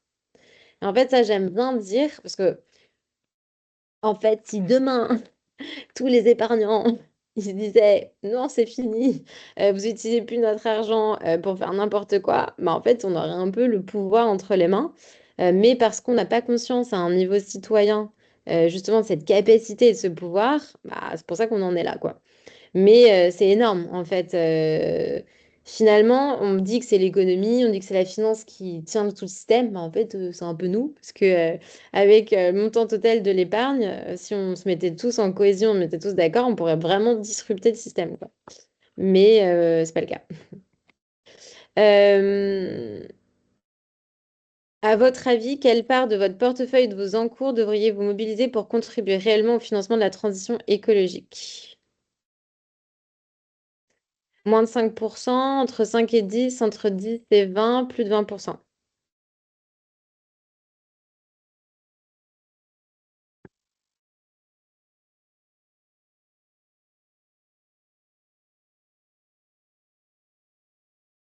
Une idée? Ou pas? euh, Bah, je suis étonné que tu pas un plus de 50% ou un plus de 70%. Mais à la fois, par exemple, si on parle de transition écologique égale, par exemple, secteur énergétique, bah, c'est une petite partie, je sais pas, c'est peut-être 10% de l'économie, enfin, un truc comme ça. Et donc, entre guillemets, il n'y a que ça à changer. Mais il n'y a pas que ça dans la transition écologique. Alors, ouais, donc, je sais pas. Ok, quelqu'un d'autre veut se prononcer? Elle a un peu la même réaction. Pourquoi pas 100%? Parce que finalement, toutes les entreprises doivent le faire. Donc, si je dois financer, autant qu'elles s'y mettent toutes, quoi. Mm. Et donc, c'est 5% à mobiliser selon le gouvernement français. des 3 000 milliards d'euros disponibles qui sont investis dans des produits à long terme tels que l'assurance vie, les plans d'épargne et les comptes d'épargne pour le développement durable. En fait, ici, on est passé de 6 000 milliards à 3 000 milliards parce qu'en fait, sur les 6 000 milliards, seulement 3 000 milliards sont dans des produits d'épargne assez liquides. Et si on prenait seulement 5% de cette épargne disponible, on arriverait à remplir les besoins de financement liés à la transition. Il y a les sources, vous pourrez vérifier les chiffres. Donc, Mais ça, c'est pour l'objectif de 1,5 degré. Euh, sur l'objectif de 1,5 degré, c'est-à-dire. C'est pour Oui, limiter le réchauffement ouais. climatique. Et si on euh, voulait vraiment aller plus loin, c'est pas que 5%, on est bien d'accord. non, mais si on est effectivement sur les objectifs de feuille de route nationale de la transition, on est sur du 5%. euh, Il n'y a pas un truc entre stock et flux, parce que là, les 6 000 ou 3 000 c'est des stocks, mais quand tu fais 5% de 3 000 ça fait 150 milliards. Et moi, j'avais des trucs genre, en tout cas, d'un point de vue climat, alors j'avais plutôt 80 milliards par an, pas 150. Donc, il y a pas un truc comme ça, stock et flux? Non? Écoute, là, comme ça, j'ai pas tous les chiffres en tête. Tu pourrais reprendre les Ok, ouais, ouais, sources, ouais. ouais, Je pour regarde, ouais. revérifier, enfin, tu vois. Mais là, comme ça, j'ai plus la redécomposition Ok. exacte. Mais tu verras comment, enfin, tu as tous les chiffres qui sont sourcés. Et en fait, oui, ce qui est assez étonnant, c'est que justement, ça fait pas beaucoup. Et on se dit, c'est pas fait. Alors qu'en fait, ça paraît vraiment. Et ça, en fait, tu vois, ce discours, par exemple, je l'ai auprès de distributeurs, auprès de conseillers, où en fait aujourd'hui on a l'impression que il faudrait rediriger l'intégralité des flux vers des produits SG, ISR, etc. Et en fait, non. Si déjà, en termes d'allocation, si tu prends tout l'épargne d'un Français et que tu lui dis, mais tu mets juste 5%, mais que ça soit 5% systématique sur chaque individu dans de la transition, en fait, on aurait la capacité de financement via cette épargne-là. Ce qui est d'ailleurs hyper intéressant, c'est quand on voit à quel point on a été super efficace pour créer un fonds et un livret d'épargne sur l'armement. En fait, moi, je trouve ça génial parce que je me dis, mais en fait, quand on veut, on peut, quoi. Donc, ça serait quand même hyper cool si on avait la même motivation sur le financement de la transition, en fait. Donc voilà, donc c'est pas, parce que ces montants sont pas astronomiques, quoi. Et en tout cas, on a cette capacité. Là, il y a un peu la décomposition de la place pour continuer à rediriger les flux financiers vers la transition. Donc là, il y a une décomposition en fait par typologie d'instruments qui sont mis à disposition. Voilà, on voit un peu l'épargne réglementée, ça correspond à 14%, l'assurance vie, c'est 31%. Et donc finalement, les produits d'assurance vie aujourd'hui seraient les produits financiers les plus propices à financer la transition. Donc voilà. Compte de dépôt, compte à terme, action cotée, etc. Et finalement, les actions cotées, c'est que 4,2%, quoi. Il y a des initiatives quand même innovantes sur le sujet. Il y a la Banque de la transition énergétique par le groupe BPCE. Je ne sais pas si vous en aviez déjà entendu parler. Mais voilà, il y a quand même des acteurs qui essayent de faire quelques trucs assez cool, assez intéressants. Il y a des outils externes. Alors, RIF, il faut que je fasse une croix dessus. Ça n'existe plus. Mais il y a MyFairMoney qui permet justement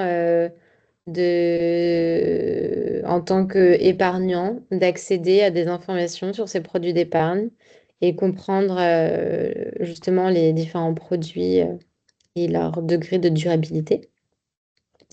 Il y a des initiatives privées qui vont être liées au financement participatif, agriculture, nature, sur les énergies, sur le social, en fonction des thématiques de chacun, des envies de chacun. Euh, Et à votre avis, quel est le prochain grand sujet qui va structurer les politiques publiques, les stratégies financières et les décisions des entreprises?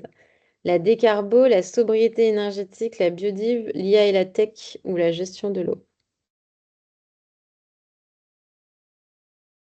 Tout sauf la 2.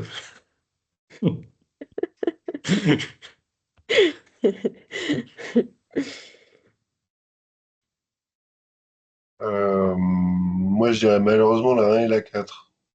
Enfin, non, la 1, c'est très bien, hein, mais Oui, on parle un peu beaucoup d'IA et de tech. ouais. Bah, c'est là où il y a aujourd'hui énormément de flux d'investissement, ça c'est clair. Oui, oui, forcément, mais Ouais. En fait, la Mais est-ce que sobriété, c'est c'est ça bien, qui hein. va vraiment structurer sur le long voilà, est-ce terme? que c'est ça qui nous permettra de garder des papillons? Je sais pas. En fait, Oui, la sobriété, c'est bien, dans le sens où plus on est sobre, moins on dépense. Donc, mm, c'est on a clair. un peu de tendance, quand on fait les finances d'une petite boîte, Ouais, d'aller vers la ouais, sobriété un peu à marche forcée pour moins ouais, dépenser, tout simplement. ouais.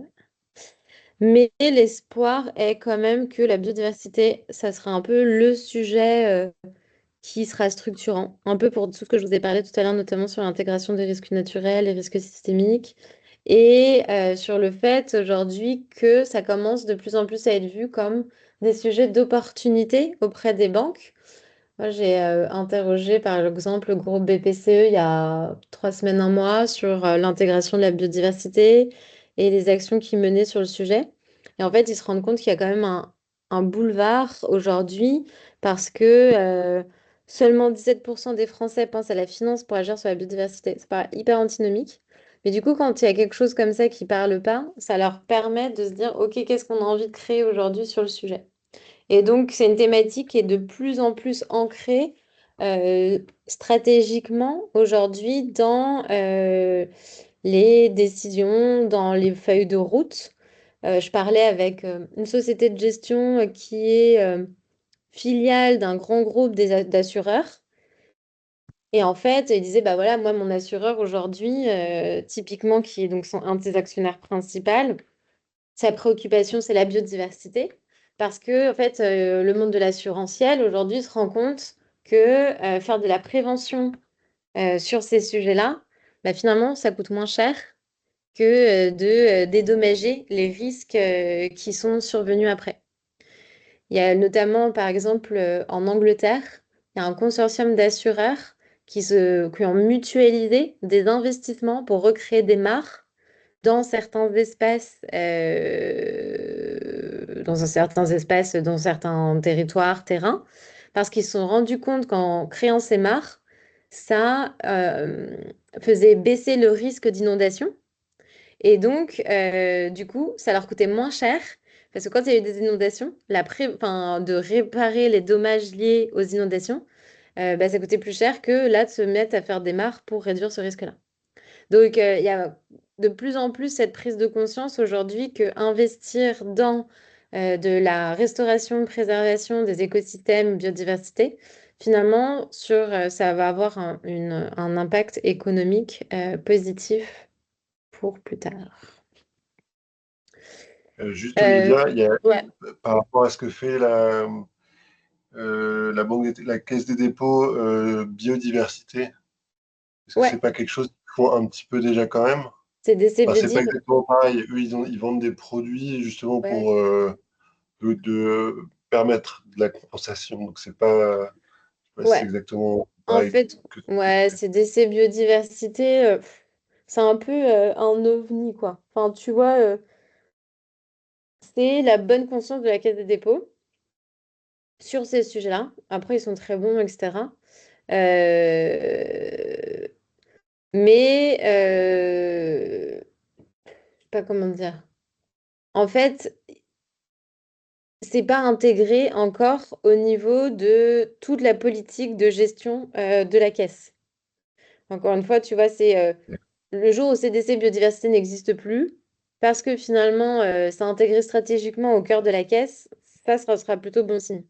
C'est un peu comme tout, c'est comme j'ai un responsable RSE, bah, en fait, ça veut dire que tu as deux personnes dans une boîte, dans des boîtes de 3000 personnes qui sont en charge de la RSE. Finalement, ça doit être chaque collaborateur qui est en charge de ce sujet. Donc voilà, en fait, c'est comme à l'époque, quand il y a eu le numérique. Et avant, il y avait des responsables numériques. Aujourd'hui, il n'y a plus personne qui est responsable numérique, quoi. Enfin, tout le monde utilise le numérique. Donc voilà. Donc c'est un peu la même chose. Mais après, CDC Biodiv, ils sont ils font plein de trucs, ils font des vrais accompagnements sur la transformation sur les territoires, l'acquisition de terrain, du réensauvagement. Enfin, ils ont vraiment des actions Ouais, très positives sur le sujet. concrète. Ouais, ouais, concrètes, etc. Enfin, vraiment, pour le coup, c'est quand même des purs players sur le domaine, quoi. Et il n'y a pas que le sujet ensuite de compensation ou de crédit et tout ça. Il y a vraiment ensuite des vraies opérations de terrain, quoi, avec de la recherche, des économistes sur les différents sujets. Enfin, vraiment, ils produisent énormément de contenu, de littérature dessus. C'est impressionnant, quoi. Donc, très, très bel acteur, on va dire. Mais bon, on n'a pas des comptes à la Caisse des dépôts à CDC Biodiversité, quoi. C'est pas une banque traditionnelle en soi où Oui, tu peux non, mais avoir ouais, ton compte, quoi. non, c'est clair.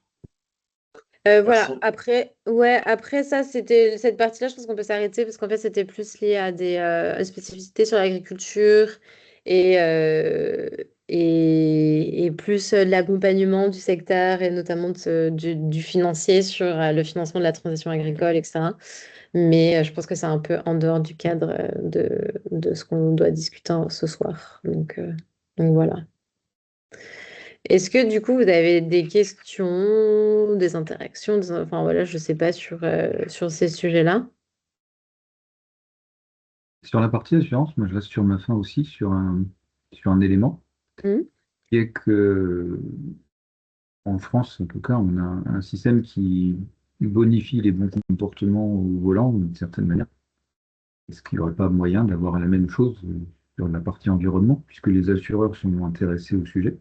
Hmm. Ils n'auraient pas intérêt à un moment donné à s'intéresser finalement à ce que leurs clients font, en leur disant, bah, si vous faites plutôt ça, votre prime d'assurance va baisser, et par contre, ceux qui ne le font pas, elle va Hmm. monter. Ouais. Est-ce que ça, c'est quelque chose qui, par exemple, pourrait être incité par une ISR, une branche de l'ISR ou une branche de l'ESG, En d'une manière ou fait, d'une autre? ouais, d'une manière ou d'une autre. euh, En gros, en fait, c'est ça qui est un petit peu compliqué. C'est que quand tu parles de l'ISR ou de l'ESG, on est vraiment sur une typologie d'actifs cotés. En Mm. fait, c'est comment, quand je suis un investisseur, je vais prendre en considération une analyse extra-financière de l'entreprise dans laquelle je vais investir. Et là, on parle d'ISR à ce moment-là. Donc, tu vois, actif coté. Après, tu as le private equity. Donc, quand tu es sur des actifs non cotés, tu vas parler de l'impact plutôt. Mm. D'ailleurs, parce que sur le côté, sur les actifs cotés, parler d'impact, c'est pas hyper correct. C'est pas juste trop. Par contre, tu peux avoir plus d'impact sur le non coté. Et après, sur le secteur de l'assurance, effectivement, c'est des mécanismes ensuite qui sont encore différents, où là, c'est plus l'intégration, la gestion et la prévention des risques et comment tu prends en considération ces risques de durabilité et la matérialité des risques. Mais je dirais que le secteur de l'assurance, il est hyper en retard par rapport aux actifs de gestion, par rapport même au secteur financier, bancaire, etc. Il y a très peu de choses aujourd'hui qui sont pensées comme ça. Tu as quelques assureurs, tu vois, Generali et tout, mais c'est pas trop dans la culture en fait. Et je donne juste un exemple assez représentatif. Nous, dans l'asso, on a 350 membres à peu près et on a personne du secteur de l'assurance. C'est pas, il n'y a pas une culture vraiment aujourd'hui sur ces sujets-là. C'est un peu un monde à part. Et souvent, effectivement, quand on parle de finance, il y a le secteur de l'assurance parce qu'en plus, ils sont souvent actionnaires des fonds d'investissement, des trucs comme ça. Mais ça reste un milieu assez fermé et assez à part.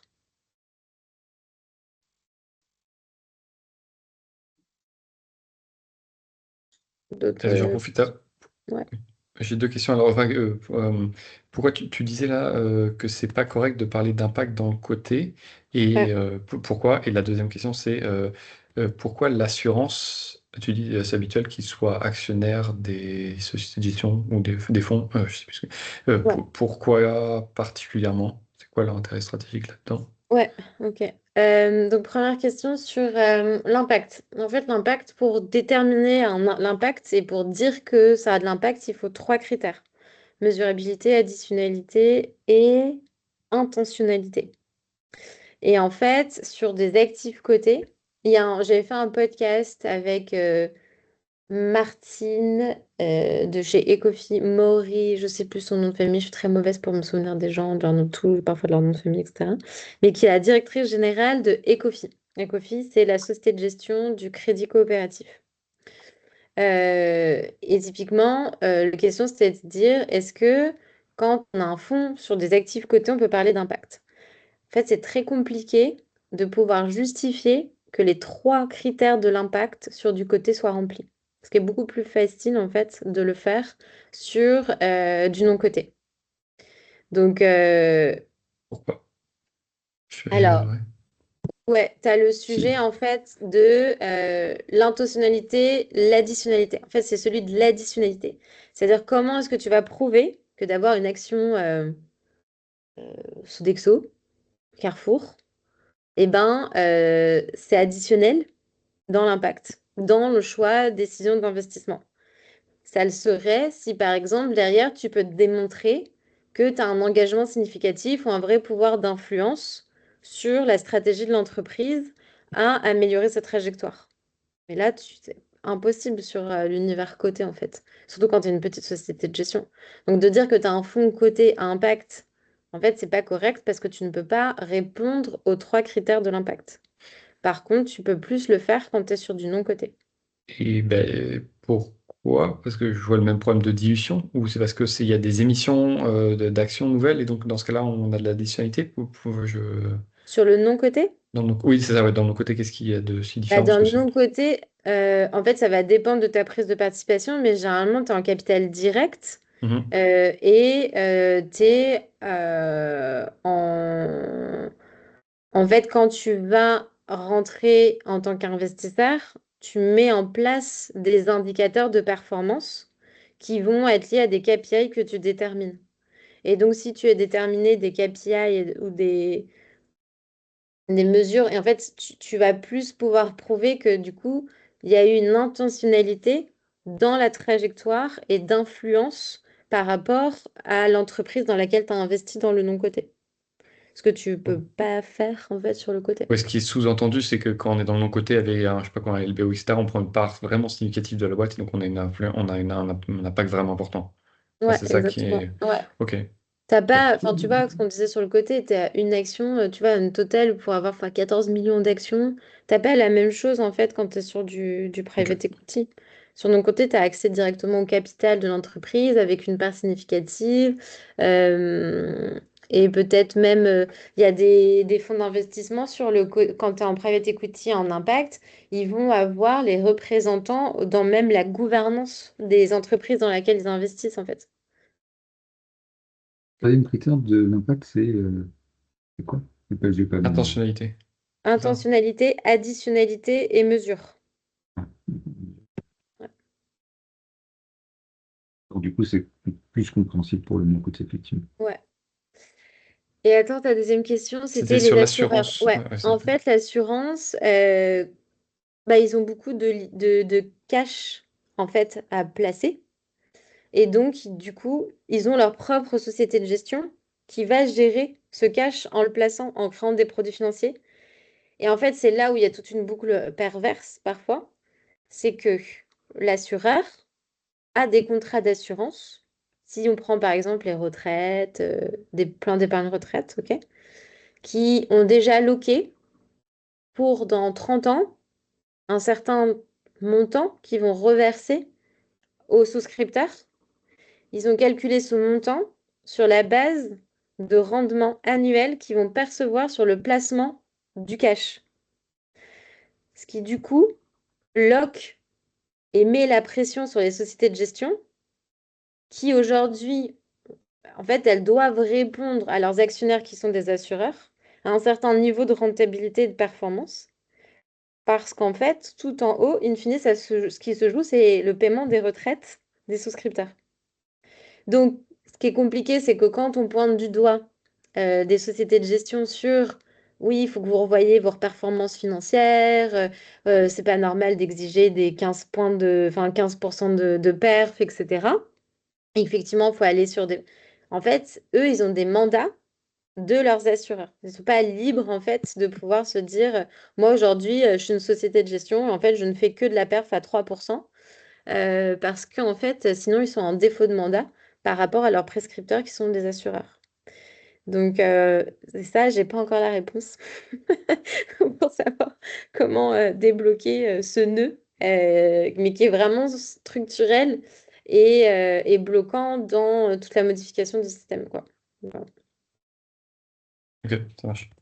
Merci.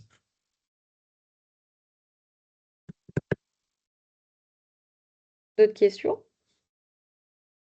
Ouais, moi j'en ai, ouais. Ouais, si je sais pas, Nicolas ou Victor. Bah, j'en pose juste une toute simple par rapport à ce qu'on évoquait tout à l'heure sur l'intérêt voilà, des épargnants à pouvoir placer leur argent voilà, de manière un peu plus durable. Comment on pourrait faire ruisseler jusqu'au conseiller le fait que ces produits existent?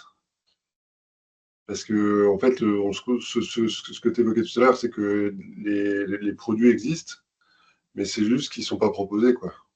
Et Ouais. que l'épargnant, il ne va pas spontanément se dire je veux absolument passer quelque chose. Ouais, bah, il y a un vrai sujet de formation, Ouais, sensibilisation, mais le vrai situation. sujet, ce serait la rémunération.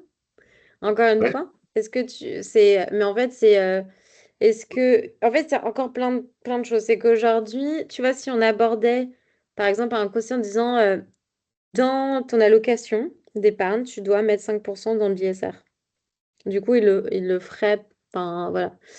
Là, aujourd'hui, encore une fois, c'est volontaire, il n'y a pas d'incitation.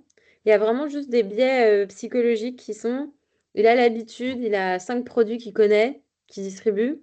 Et en fait, il n'a pas la bande Oui. passante d'aller chercher 10 produits qu'il ne connaît pas, qu'il ne Mhm. comprend pas, parce qu'il y a toute une histoire à raconter autour de ça. Et donc, voilà. Et du coup, il ne voit pas son intérêt, parce que de toute façon, il ne va pas gagner plus. Donc, s'il n'est pas passionné par le sujet, bah voilà pourquoi il ferait ça. En fait, c'est vraiment très simple. C'est pas des trucs méga compliqués, hein. Souvent, ceux qui sont en agence, etc., enfin, voilà, ils sont pas forcément eux-mêmes hyper passionnés du truc et ils ont des contraintes commerciales basiques Mhm. euh, qui ne prennent pas en considération ça. Moi-même, j'ai exercé le métier quand j'avais 20 ans, j'étais au Crédit Lyonnais. Et en fait, les chiffres, c'est tu as vendu combien de cartes bleues et tu as vendu combien de polices d'assurance et tu es incentivé sur le fait que tu vendu. Et encore, t'es même pas forcément incentivé, c'est juste qu'on te laissera tranquille par rapport à tes objectifs qu'on t'a filés. Mais c'est vraiment du commercial pur, en fait, qu'il leur est demandé, quoi. Donc voilà, si tout ça, c'est pas revu profondément par les RH, par les Mhm. politiques de rémunération, etc., bah finalement, ça changera pas des masses, quoi. Et les premières sources de financement restent quand même les sociétés financières. Peut-être que là, pour le coup, le mécanisme, moi, finalement, je suis toujours assez persuadé que ce qui, il faut demander, entre guillemets, c'est aussi le principe du payeur-payeur, du payeur-pollueur ou du pollueur-payeur. Celui qui finance quelque chose qui va polluer, ça doit lui coûter plus cher que s'il finance autre chose. Et il doit Ouais, y avoir un mécanisme qui ouais, redistribue de l'un à l'autre. Enfin, ouais, il y a peut-être un petit côté Robin des Bois au truc, mais ouais. bon. Ouais, ça, j'aime bien aussi. Ouais, ça, je pense que, en fait, c'est vraiment le truc aujourd'hui qui serait pour moi, je pense, le plus intelligent. Ça serait avoir effectivement ces taxes sur le fait que quand tu fais quelque chose de pas bien, tu payes, en fait. Et pas, comme on disait tout à l'heure, où on est dans un système inversé aujourd'hui. C'est quand tu veux bien faire que tu payes plus Bah, que quand tu veux mal faire. Mais, c'est bien ce que je vois au quotidien, donc, pour être très clair. mhm. Ouais, je suis entièrement ouais, d'accord. Vas-y, Arthur. Là, justement, on parlait de l'épargne. Là, tu parlais des 6 000 ou les 3 000 milliards d'épargne. Euh, Là, c'est l'épargne. J'ai l'impression que tu parlais de l'épargne des particuliers, mais Ouais, j'ai aussi l'impression que les entreprises, elles ont de l'épargne. ouais. Qui a le plus d'épargne Ça, je sais pas. Alors, j'ai pas cette distinction entre épargne d'entreprise ou épargne des Français. C'est vrai que je me suis pas posé la question sur les 6 000 milliards, si c'est que l'épargne individuelle ou si c'est l'épargne de manière générale qui comprend aussi la trésorerie des entreprises. C'est un bon point. Je sais pas. Ok. Et alors, et l'autre question que j'avais, c'est est-ce que, alors d'un côté, on va dire, est-ce que les performances ISR sont meilleures? Parce que moi, j'entends toutes les sons de cloche et en fonction de ce que je lis, des indicateurs que je prends, parfois la perf est supérieure, parfois elle est inférieure. Bah, il y a encore une étude qui est sortie là par c'est The Good qui vient de faire un post dessus, Émilie Kovac. Et c'est le MIF, Mouvement Impact France, qui s'est mis en partenariat avec des enjeux et des hommes qui ont analysé les performances des entreprises par rapport à l'ESG. Et donc, les stats montrent que, effectivement, les entreprises sont plus performantes. Ensuite, sur les fonds, effectivement, tu entends tout et ce contraire. Tu peux trouver des rapports MSCI qui vont dire qu'il y a une meilleure perf.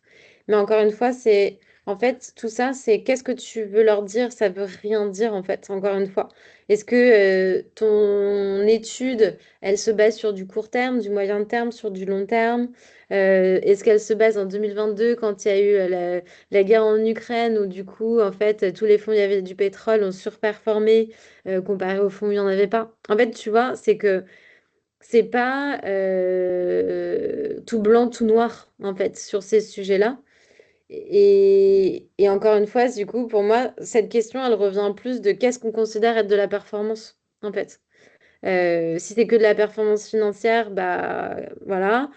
Mais savoir que, effectivement, c'est pas une performance qui est réelle et qui est plutôt fausse et surévaluée. Donc, donc je comprends la question, mais en fait, si tu veux, les réponses, bah, ça peut pas être tout blanc ou tout noir par rapport à ça. Et tu peux leur faire dire ce que tu as envie, en fait, aux chiffres, quoi. Donc, toute la manière dont tu te poses les questions. Donc, moi, je me suis posé plein de fois la question, j'ai beaucoup regardé ces sujets-là, et en fait, je me suis dit que j'en avais un peu marre de me prendre la tête par rapport à ça, parce que finalement, tu peux effectivement lire tout et son contraire et que je préférais regarder finalement le cœur du système, son fonctionnement, et plutôt d'aller voir qu'est-ce qui manquait dans nos indicateurs aujourd'hui qui font que on parle de ces sujets. Et pour moi, la performance, elle est fausse, le risque, il n'est pas bien maîtrisé et bien calculé aujourd'hui.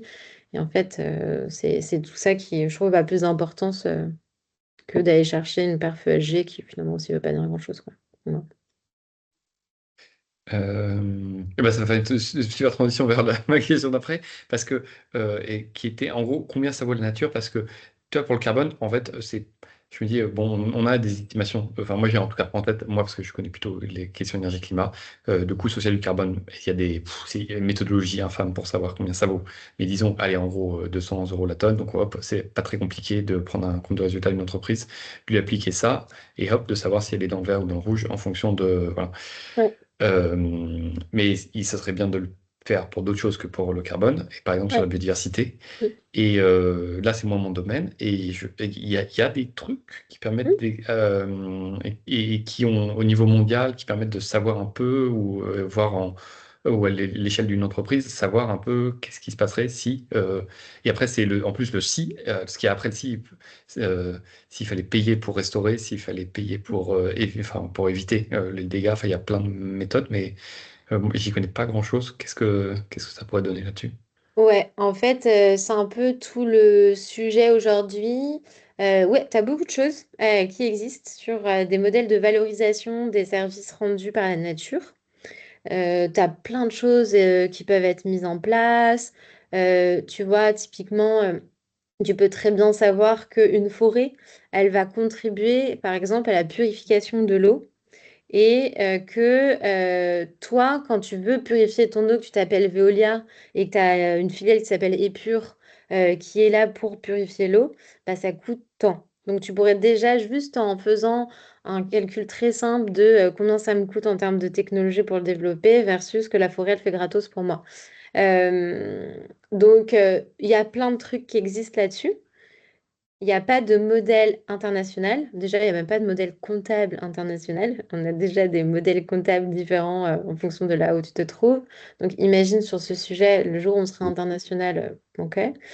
Et dans les méthodes comptables, il y a aussi des guerres de chapelle entre est-ce que c'est un actif, est-ce que c'est un passif, est-ce que c'est une dette ou est-ce que c'est une valorisation, etc. Il y a plein de choses de littérature sur le sujet. Et aujourd'hui, concrètement, on va plus le modèle qui prédomine, c'est celui de l'association CERCES de Alexandre Rambaud, qui va considérer du coup que c'est une dette. Mais il y a peu de dirigeants d'entreprise qui ont envie de rajouter de la dette à leur bilan. Donc, c'est des modèles qui peinent quand même à être adoptés. Il n'y a pas encore énormément de recherches, par exemple, sur les bénéfices socio-économiques des écosystèmes, mais ça commence. J'ai échangé pas plus tard que la semaine dernière. Il y a Pernod Ricard, par exemple, qui ont compris que d'investir dans les zones humides aux alentours de leurs usines, ça peut avoir un bénéfice économique par rapport à la capacité en eau et la disponibilité de l'eau. Il y a, comment il s'appelle il y a Dior Parfum aussi, qui ont mis en place des choses sur le sujet. Mais en fait, ce que je disais tout à l'heure, c'est que sur tout ça, on est au même stade que le climat il y a 15 ans, quoi. Donc, on n'a pas encore du tout créé nos usines à gaz. On n'est pas capable de sortir un prix comme, que tu disais, le carbone. Et sachant qu'en plus, c'est un peu plus complexe parce que tu as plein de paramètres différents et qu'il y a des projets de recherche qui se montent là-dessus, mais on est encore vraiment à un stade exploratoire. Je disais, tu vois, Banque de France, ils ont commencé en mai. Au UK, ils sont peut-être un chouïa plus avancés, mais c'est pas non plus foufou. Donc, il y a vraiment tout à faire, en fait, là-dessus. Mais il y a quand même énormément de littérature. C'est juste qu'elle n'est pas vraiment intégrée et pas vraiment opérationnalisée dans le monde économique et financier aujourd'hui, quoi. Ok, donc je vais dire ça, ouais. Le truc, c'est que comme il y a 15 ans, à mon avis, on avait quand même des estimations du prix de la tonne CO2. Et par exemple, Nordas, avec son DICE modèle, là, c'était Ah, bien peut-être. antérieur, Ça, même moi, s'il là, racontait je sais pas. Après, hein, je dis toujours n'importe il y a quoi 15 ans, mais avec. peut-être c'était C'est ça, avant. mais en fait, c'est ça que Enfin, enfin, je me dis, Nardas, ça fait quand même quelques années. Évidemment, son modèle est hyper critiquable, mais entre guillemets, il suffit de changer des modèles pour arriver à la conclusion qu'il faudrait faire du 1,5 ou 2 degrés. ouais. Euh, et, et donc, je me dis, mais oulala, enfin, si on veut être un peu sérieux sur la partie biodive, mais en fait, enfin, et qu'on en est à là maintenant, et en fait, enfin, quand est-ce qu'on va réussir à avoir quelque chose d'un peu concret et Mm. utilisable? Ouais.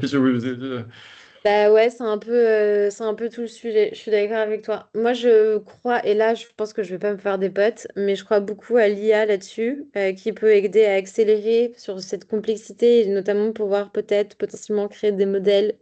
Et parce qu'en fait, l'humain, on a tendance à, je pense, pas voir, surtout qu'il y a en fait une vraie dimension systémique là-dessus et qui a du mal à être intégrée juste manuellement. Et donc, je crois beaucoup au fait qu'on va pouvoir développer, tu vois, autant l'IA aujourd'hui, ça sert à de la merde comme faire des super images de je sais pas quoi et qui dépensent un truc de fou, autant c'est un outil qui peut être super puissant pour accélérer sur ces sujets d'une complexité énorme et sur lesquels on n'a pas effectivement 20 ans devant nous. Donc voilà. Mais je sais qu'aussi il y a des projets là-dessus, mais après. C'est comment déjà, en fait, c'est des projets qui aujourd'hui commencent à poindre le bout de leur nez, qui vont chercher des financements, etc. Mais du coup, pour ça, il faut déjà démontrer que c'est important de prendre en considération ces sujets. Il y a vraiment tout un écosystème, tout un narratif à construire avant que ça prenne de l'ampleur. Et donc, nouvelle question alors. Euh, Autant parce que pour le climat, des trucs qui font peur, enfin les impacts qui font peur du changement climatique, c'est pas très compliqué à trouver. Toi, c'est quoi les exemples que tu utiliserais pour la biodiversité? À court, moyen terme, toi, dans les 10, 15, 30 ans, que tu utilises, toi, qui nous, ça va vraiment, les amis, si on s'en occupe pas, ça va vraiment faire mal sur l'humanité. Alors, ouais, en fait, si tu veux, sur la biodiv, alors déjà, moi, je parle plus de nature quand même que de biodiversité, parce que dedans, dans la nature, tu vas avoir la biodiversité, mais tu as aussi les ressources. Et en fait, si tu veux, c'est juste l'alimentation, tout simplement. En fait, là, j'ai organisé le 21 octobre dernier une journée autour de la régénération des sols et la dégradation de la qualité des sols, qui aujourd'hui, si on ne régénère pas nos sols, on pourra tout simplement plus se nourrir, parce que nos sols sont tellement épuisés qu'on ne sera plus en capacité de produire de l'alimentation pour nourrir les gens. Donc, il y a tous nos produits de santé sont issus de la nature. Et donc, s'il n'y a plus de nature, et ben, en fait, on ne pourra plus être en capacité d'avoir des médicaments, tout simplement.